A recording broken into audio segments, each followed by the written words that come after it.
Okay, I just push record button, and again, the purpose of today's session is actually to discuss the assessments. Okay, assessment 2.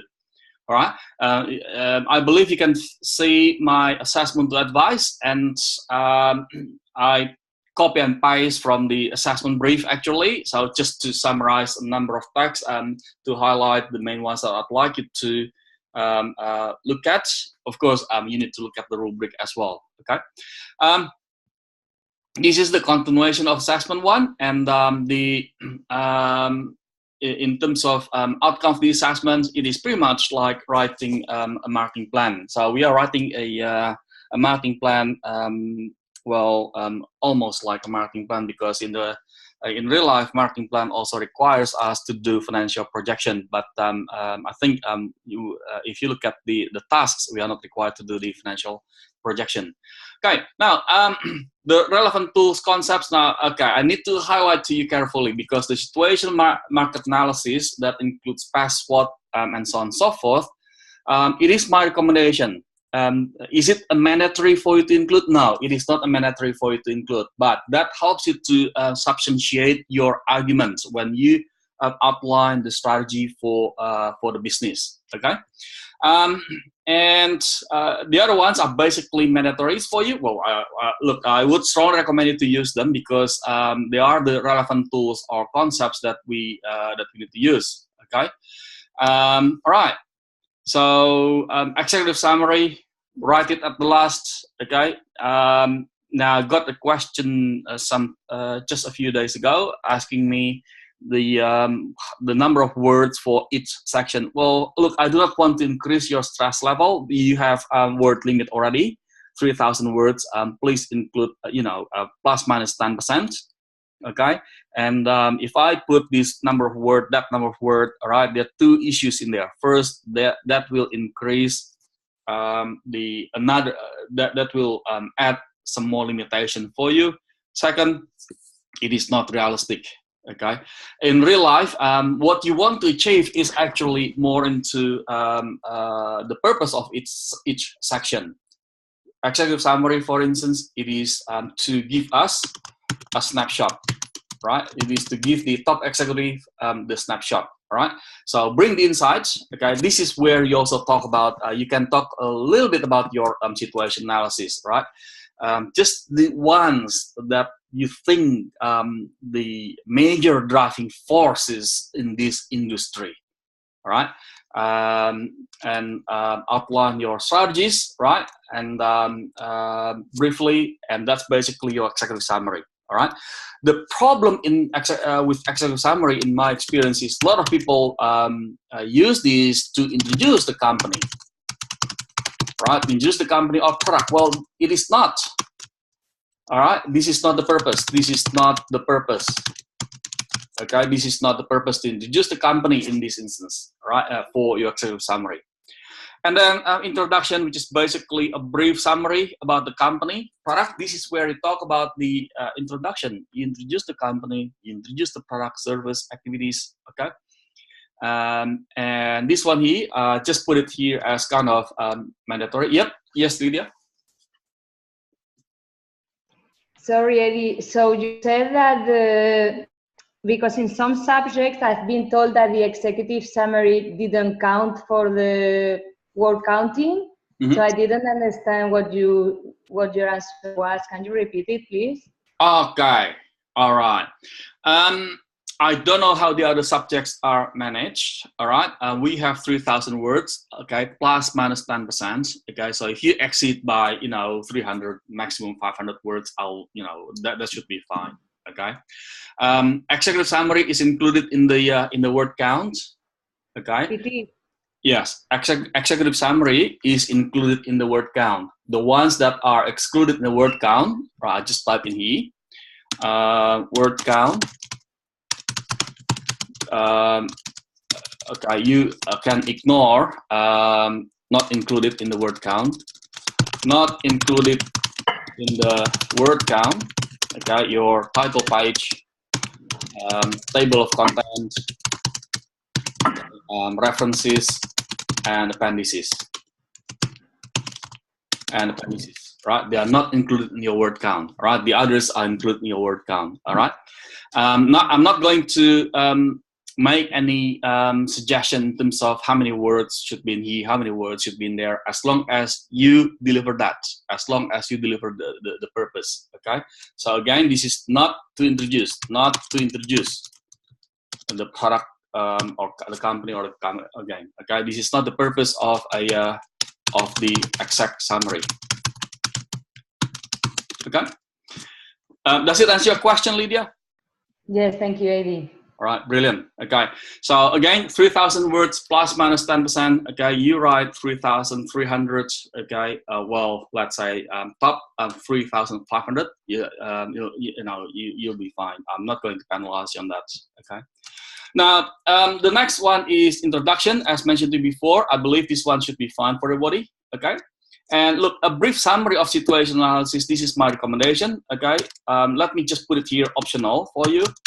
Okay, you don't have to do it, as mentioned on Tuesday evening. Okay, the reason why I put it back here is basically to help you showing the link to your previous analysis. Okay, what about if you don't do it? Will you be penalized? No, you won't be penalized if you don't do this section. Okay, I understand you are running in, you have word limits. Okay, however, when you do your analysis, please, when you substantiate your arguments such as target market or the positioning strategy, for instance, please substantiate it, and that is an opportunity for you to show the link to your previous analysis.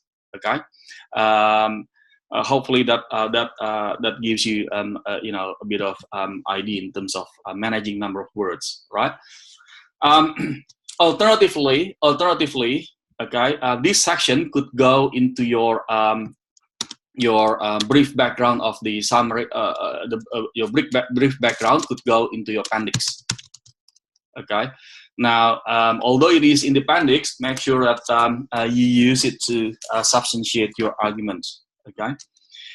And then marketing strategy, which is basically about the positioning map.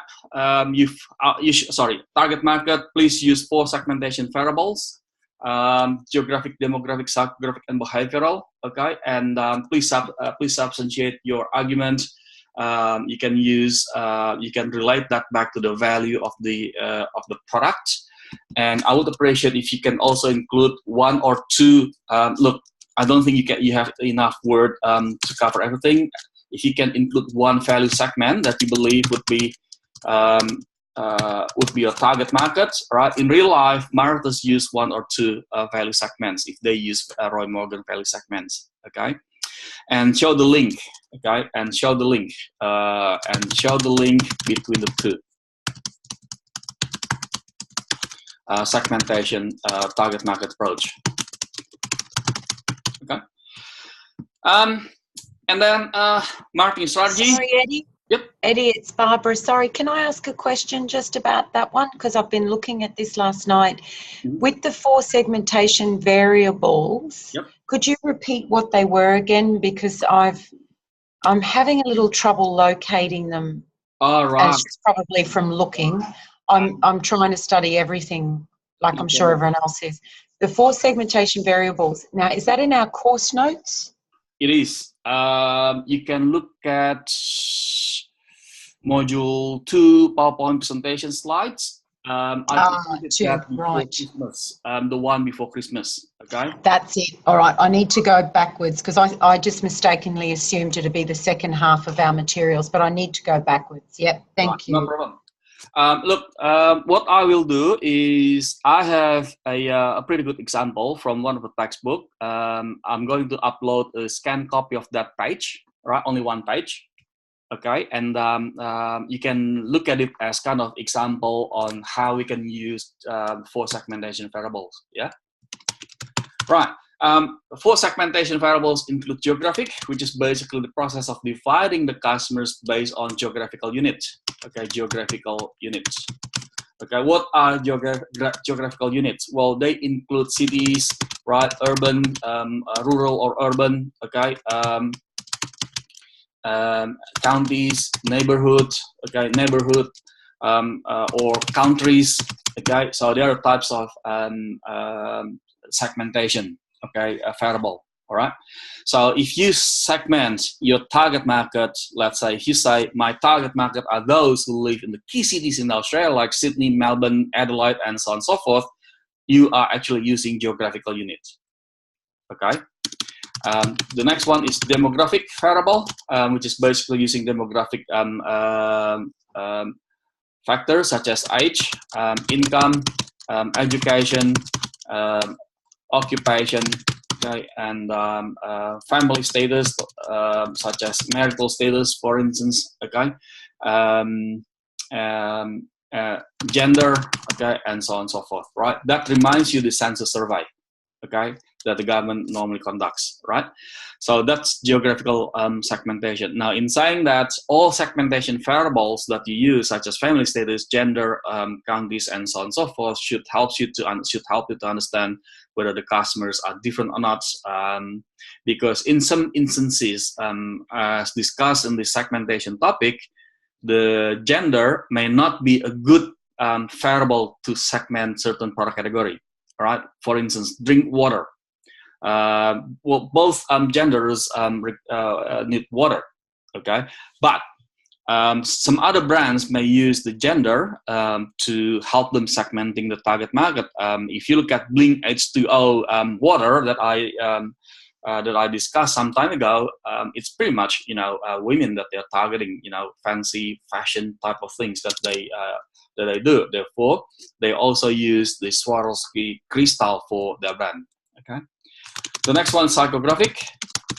Psychographic segmentation variable actually focus on the lifestyle of the target group, the personality of the target group. Okay, so if you say your target market are basically outgoing people, okay, or energetic people, or humorous people, right?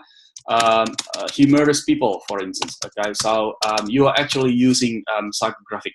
Okay, because personality is normally described using human traits. Okay. The next one is behavioral. Okay, which is basically defining a target market based on the behavioral patterns, such as their knowledge and attitudes, their attitudes and knowledge about our products. Okay.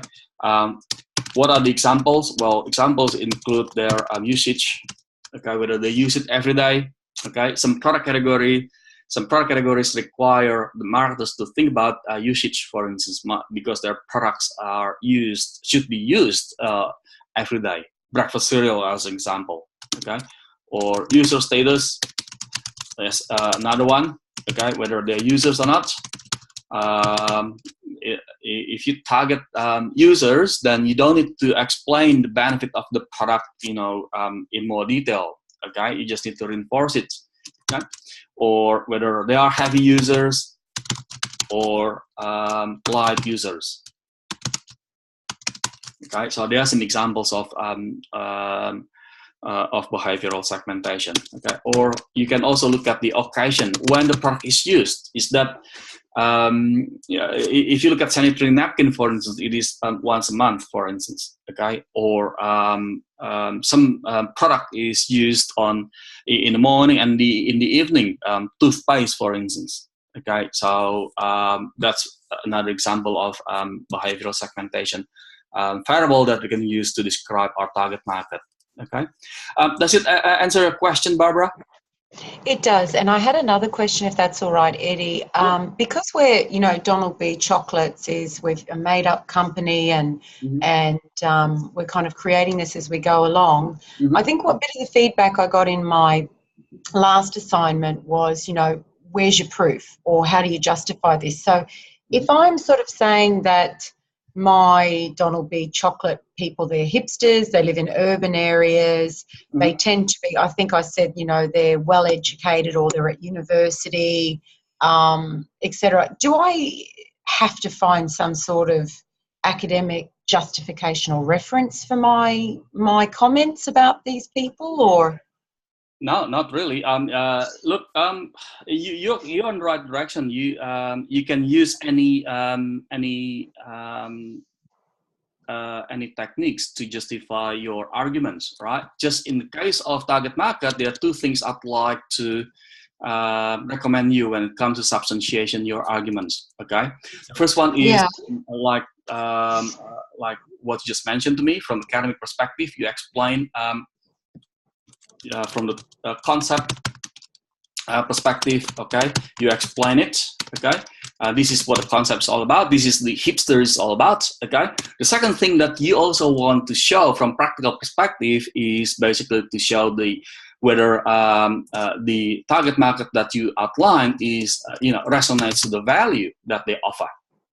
Okay, so here you need to describe the benefit of the product. Okay, what is the benefit of chocolate bar? Right, they are in chocolate business. Yeah, so you explain it. Okay, and this one is related to the need of the customers. This is when I mentioned to you guys to look at the insights from your previous analysis, from your analysis and assessment one. Okay, what are the possible needs? For instance, what are the behaviors? What is the behavior of these consumers? Okay, that helps you to substantiate it. Yeah, is that okay? Yeah, I'm going to print out my last assignment and make sure I have a look at your comments in full. And right, okay, fair enough. All right, look, the again for target market, there are a number of things that you can do to use to substantiate it. Broadly speaking, two things that you can do. And actually, you can also combine those two. From concept perspective, as you mentioned, the hipsters are these kind of guys, therefore they fit into this target market and so on and so forth. You explain it. And I would also recommend you to look at the value that they offer, what value that they offer for the customers. Okay. Now, if I look at from, if I go back to the iPad discussion some time ago, what is the benefit of iPad? Well, the benefit of iPad is you can, get the communication basically on the go. Okay, so with that fact in mind, that is the value, right, that they're offering. Right, they offer communication on the go. Okay, who would be the possible target market for iPad? Well, mobile people. Right, mobile people who need to access communication, in hands, basically. All right, so portability is the benefit. Therefore, you try to link that back to who would be the possible target market. All right, so my recommendation for you is to look at the insights in terms of understanding what is the value of these products, and then you use it to describe the target market, the possible target market. Yeah, is that better? Thank you, Eddie. Yes. Okay, brilliant. All right, now we move on to the marketing strategy. Well, actually, the term marketing strategy includes target market, because the target market is actually part of the marketing strategy. Okay, here, as mentioned before, please use positioning map. Okay, so you can draw diagram, and look, how you draw the diagram, I'll leave it to you. And I'm always impressed with students' ability to draw diagrams. And look, if you, in my case, I always use PowerPoint presentation slides to draw the diagram, and after that, I'll copy and paste the diagram into my Word document. Okay. The important thing in here is, I think from my memory, Ed asked the question whether for positioning map, do you want to put it in your main report or not? Yes, I recommend you to do so, because it is normally I recommend people to put their diagram in the appendix, but for positioning map, please you put it in the main report. Right? Now the other critical information for you is the other critical thing that we need to do is the attributes. You need to decide the attributes. Okay. At minimum, I would ask you to look at price and quality. But again, as mentioned to you before, this is another opportunity for you to look at the customer's needs. Okay, the possible customer's needs in this product category. Okay, and use the two major ones to map where the customers to map all brands. Okay, so you are going to look at brand A, brand B, and Donald B. Okay. On the other quadrant, probably you find a brand C, for instance. Okay, and here you will find brand B, for instance, and here brand E, and so on and so forth, right? I'll leave it to you to map them, all right? And please explain them, explain, okay? Explain your diagram, all right?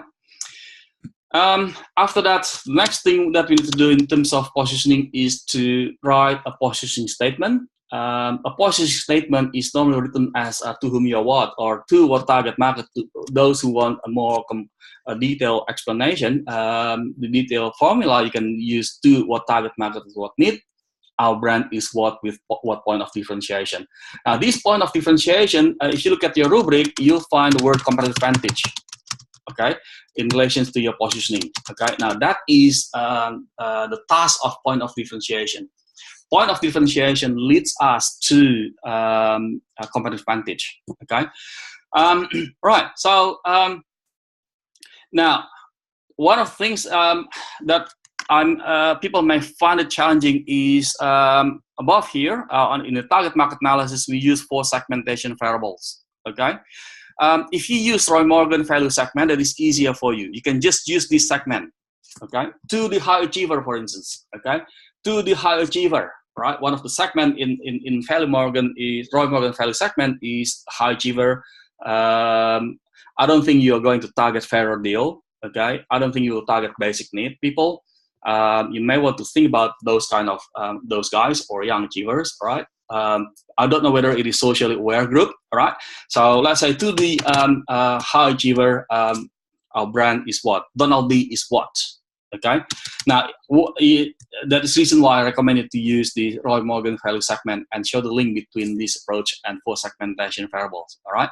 What about if you have no choice? You only analyze 4 segmentation variables. Okay. 2 things that you can do. Okay, because this is just the summary. Okay, the target market in here is the summary of target market. The summary of your target market in here. Okay, not 4 variables in here. Right, you are not writing the 4 variables in here as well anymore. Okay, how do we summarize it? There are 2 approaches in here that I'd like to recommend you to do. All right, go through 4 segmentation variables. Okay.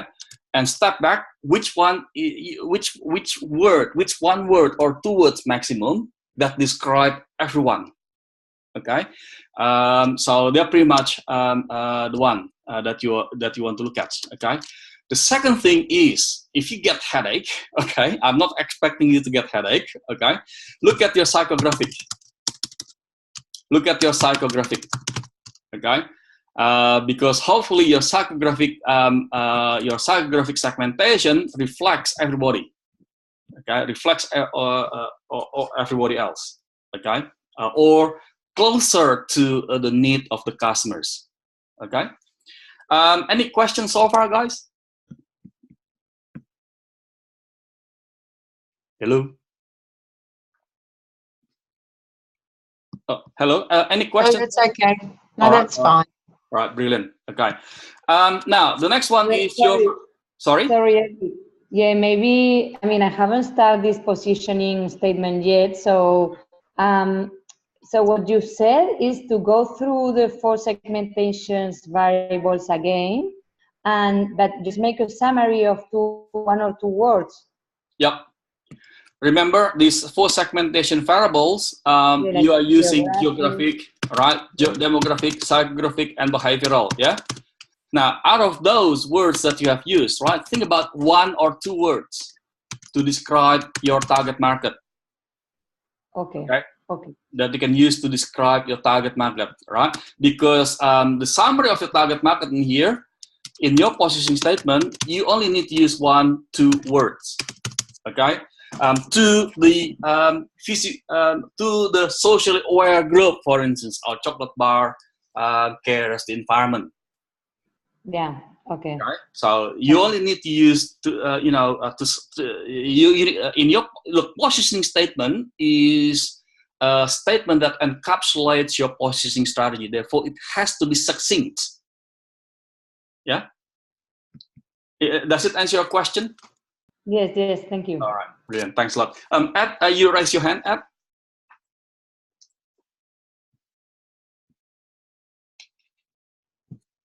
Hello, Ed.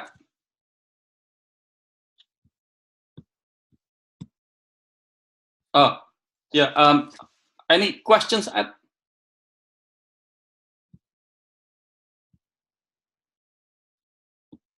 He's saying that he's typing the question because he cannot speak through the microphone. Okay. All right. Yeah, sure. Type the question, and once you type the question, I'll look into it. Yeah. Okay. Oh, okay. I thought I've seen that already. Hang on a second. Oh, okay. Well, look, Roy Morgan value segment. There are 10 value segments that Roy Morgan has revealed. Now, you don't need to pay for it. No, you don't. In fact, if you look at module 2 PowerPoint presentation slides, one of the slides shows you the 10 value segments. All right. There are some in their website, you'll be able to find the basic characteristics of Roy Morgan value segment. Okay, and of course, if you want to know more about it, you got to pay for it. And I'm not, I don't recommend you to do it. Okay, you only need to, if you type in the Google search box, Roy Morgan value segment, you'll be able to find, some the main characteristics of each segment. They're the only things that we need. Okay, and if you can't find it, you can look at the slides I presented. Okay, it's Eddie, it's page 51 and 52, 53 of the slides for this, marketing 2. There you go. Right, so module 2 presentations. Thanks a lot. Yeah, is that okay now, Ed?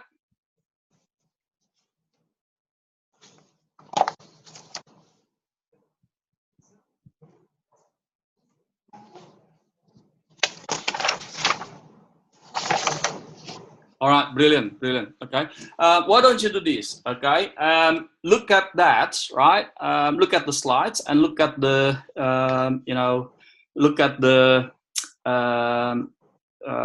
their website. Okay, happy to discuss that again with you guys if you still raise that as a, as a question if you're still confused. Okay, right, products. For marketing mix variables, a few things before I discuss this product. Please make sure that you show the link between your positioning strategy and your marketing mix variables. Okay. Now I gave you an example in the presentation right before Christmas, and I was using Aldi at the time as a case. Right, and I think I raised that question as well in the discussion forum. All right, now for products, please use 3 levels of product concepts. Okay, I expect that you guys are okay with this concept. Yeah, and price, you have to decide the main product with the main pricing strategy. Okay. Either you use the general pricing strategy. There are 3 options. Okay, there are 3 options that include the value-based, cost-based, and competition-based pricing strategy. Okay. Or if it is a new brand, okay, a new launch, right? Let's say you launch this brand to fast-moving consumer goods category. What you can do is to look at new product pricing strategy. Okay, so you can look at whether you are going to do price skimming or price penetration. Okay, and the other concept that you also need to look at is product mix pricing strategy. Okay, such as product line pricing strategy. Okay, captive and so on and so forth. Very likely, you are going to launch a range of product. Let's say milk chocolate, dark chocolate, whatever, and that or 25-gram packs, 100-gram packs, and so on and so forth. That requires you to look at product mix pricing strategy. Okay, and then price adjustment strategy. Okay, whether you're going to do discounting or price special and so on and so forth, right? And the other thing I'd like to highlight to you is specify your pricing strategy. Okay, at least you show the price range, right? Well, why price range? Because although you expect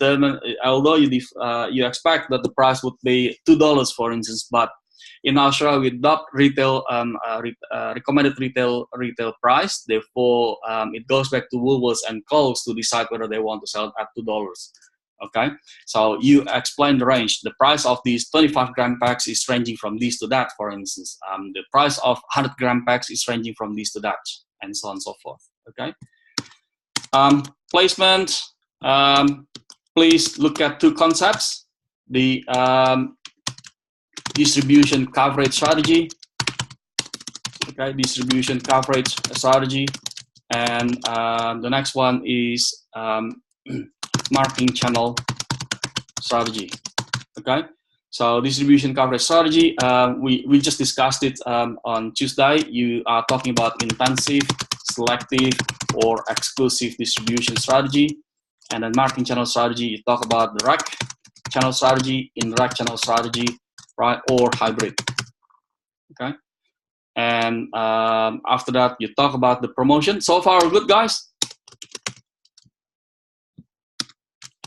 Yep. Okay, good. Yes. So, please. sorry, Eddie, with the price, do you want us to talk about all of those or just pick? Okay. You that is actually a good question, right? In your introduction, right, you manage the scope. Okay, when you introduce it, when you introduce the company and product, all right, service, you could also outline in this marketing strategy. This marketing strategy will focus on this product only, for instance. They're the ones that you want to look at in terms of marketing mix variable details. Yeah, have I answered your question, Barbara? Mm-hmm. Yes, thank you. Right, brilliant. Yes, Lee. Hey, Eddie. Sorry I'm getting stuck on this one, but I'm going to just go back to it because I went away following our session on Tuesday and I still am unclear. There's two things here that seem in conflict to me. So if we're looking at the marketing channel strategy, and let's just assume that I said, okay, we're going to be direct and direct only. There's no hybrid and we're not going indirect. To me, that means that I'm not going to choose to have any intermediaries such as wholesalers or retailers because I have a direct only channel strategy. So I have some conflict there when you're saying we have to choose one of the distribution coverage strategies in relation to intermediaries. So could you just clarify that for me? Yep, sure. If you say that you're going to manage the stores yourself, then you are actually adopting direct channel strategy. Okay? Yes. Distribution coverage strategy is actually about the number of outlets, if you like. Okay, or resellers. Okay, so if you say that you only have one store in one territory, then you adopt exclusive distribution coverage strategy. Okay, but then you could also argue that I'm not going to have only one, but I'm not going to be intensive because I can't afford to be intensive, and since I need to manage the stores directly. Okay, then you are actually adopting the selective distribution strategy because you are going to have a few of them. Right here, in this instance, you will normally assess the area where you want to expand the store.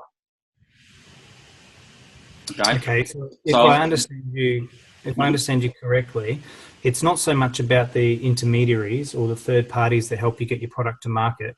It could be yourself, your own organization, if you're choosing direct only. But the difference in between intensive, selective, and exclusive is simply saying, what about our coverage in a set market? If we're exclusive, you mean you're operating one store in a set geography. If you're selective, then you might have, say, 2 or 3 or 4 in an area. And if you're intensive, then you're operating a lot more. Is that right? Correct. That's correct. All right. Now, if you go back, let's say Apple, okay, they adopt the hybrid channel strategy. Let's assume they don't have retailers. They only have Apple Store and online store. Okay, they only have Apple Store, so they manage the channel strategy directly. Okay. Yes. Remember, channel strategy is actually deals only about number of layers, okay, number of middlemen. Okay? And in this instance, they said, no, I don't want the other guys, and they did that actually when Steve Jobs just relaunched Apple, okay, back in 1990. Okay, and since they can't afford to have a lot of stores, they only have one store. For instance, in New York, they built their store, Apple Store. Then at that time, they were exclusive. Okay, at that time they were exclusive, and then they expanded the business. They expanded the store to more cities. They have adopted selective distribution strategy. Okay. Yeah, that's excellent. Makes perfect sense. I was just a bit confused because I thought that the distribution coverage strategy had to include intermediaries, and you had to select intermediaries based on intent to select or exclusive. Right. You've clarified that for me, so thank you for that. No worries. Okay. Hey guys, I've got the reminder that our meeting will conclude in 2 minutes. Can I suggest we still need to discuss promotion? Can I suggest we end this session and we come back to this meeting by clicking the same link? Yep, not a worry. Nothing, Eddie. I look forward to it. Yeah. Okay. Thanks a lot.